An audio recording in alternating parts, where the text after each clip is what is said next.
czajnikowy.pl. Patrząc na stół, moglibyście się zasugerować, że czajnikowy.pl rozpoczyna testowanie owoców na swoim kanale. W rzeczywistości dzisiaj zajmiemy się kofeiną i jej wpływem na nasz organizm.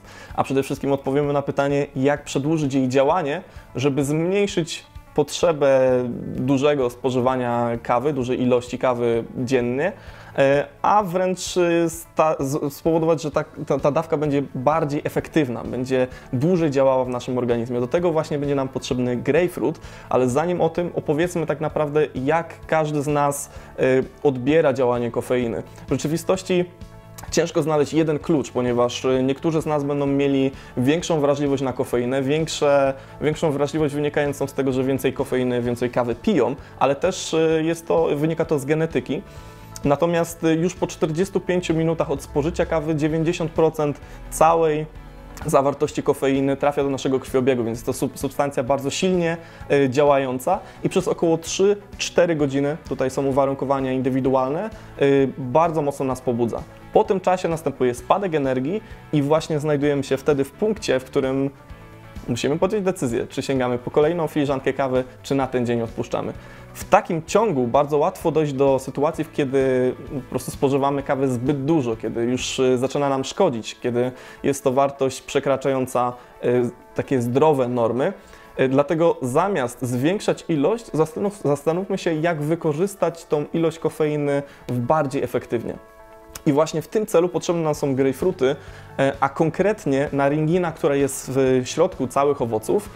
Tak naprawdę naringinę znajdziecie w wszystkich cytrusach, natomiast w pomarańczy czy w cytrynie znajdzie się ona w skórce, a więc w tej części, która najczęściej nie jest spożywana.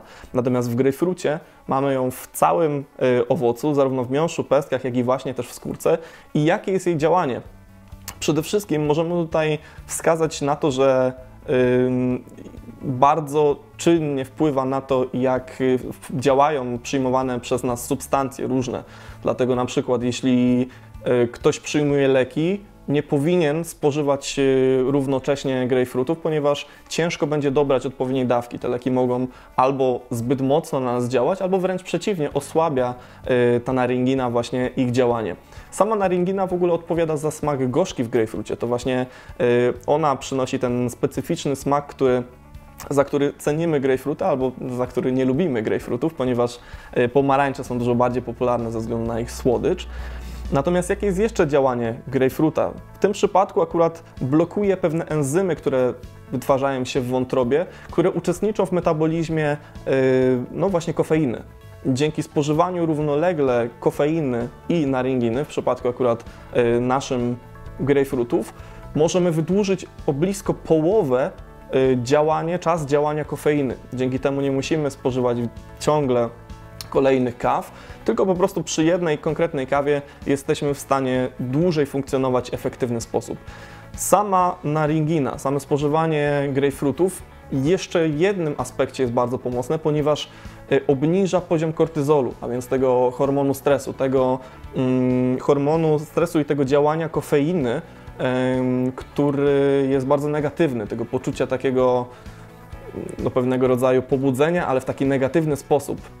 Właśnie kofeina powoduje wzrost kortyzolu, powoduje właśnie uczucie stresu, natomiast samo spożywanie równolegle z grejpfrutem, którego ma właśnie odwrotną tendencję, powoduje, że ten efekt jest łagodniejszy, a więc jest to pewnego rodzaju po prostu ciekawe uzupełnienie kawy, dzięki temu, że uzyskujemy dłuższe jej działanie, a przy okazji nie jest aż tak bardzo agresywnie funkcjonująca na nasz organizm. Samo spożywanie soku z cytrusów razem z kawą jest bardzo popularne na południu Europy, szczególnie właśnie w krajach latynoskich. Natomiast spotkałem się z przepisem, który szczerze mówiąc troszeczkę mnie zaskoczył i dzisiaj postaram się go odtworzyć. Mianowicie chodzi o połączenie, ale tak w jednym napoju właśnie soku z grejpfruta i kawy.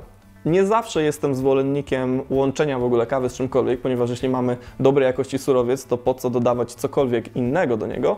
Natomiast w przypadku prawdziwego soku z owocu, wydaje mi się, jest to ciekawy pomysł i zobaczymy, jak to smakuje, łącząc sok z grejpfruta razem z espresso. Za sekundkę przygotujemy to dla Was. Always looking, always praying. Now heaven's waiting on us. to believe, spread our wings, meteorite. We can be stars for them to see. Efekt bardzo ciekawy i pewnie pamiętacie odcinek, który nagrywaliśmy o Espresso Tonic, o Espressonic, połączeniu toniku z espresso. W tym przypadku ewidentnie pokazuje to, że w momencie, kiedy coś jest słodkie i kwaśne, z kawą będzie to bardzo dobrze grało. Zrobiliśmy tutaj bardzo taką dużą ilość tego soku, ze względu na to, że chciałem, żeby się wydobył jednak poza espresso, które jest intensywne samo w sobie smaku. Więc jeśli macie ochotę połączyć te dwie rzeczy ze sobą, wydaje mi się, że jest to ciekawy pomysł, szczególnie taki bardzo orzeźwiający w momencie, kiedy jest gorąco. Wydaje mi się, że taki napad, takie połączenie wylane bezpośrednio na lód jest to genialne rozwiązanie na szczególnie letnie popołudnia gorące. Natomiast ile tego grejpfruta należy dodać, żeby to działanie na ringiny było odpowiednie?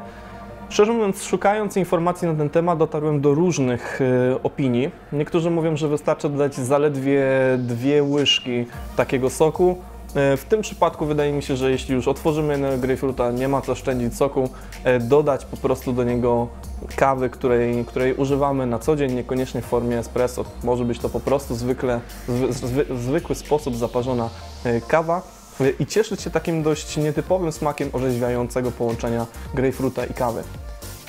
Jeśli chcecie ograniczyć kawę, to właśnie grejpfrut może Wam w tym pomóc, żeby nie tracić energii, natomiast nie musieć spożywać aż tak dużej ilości kawy codziennie.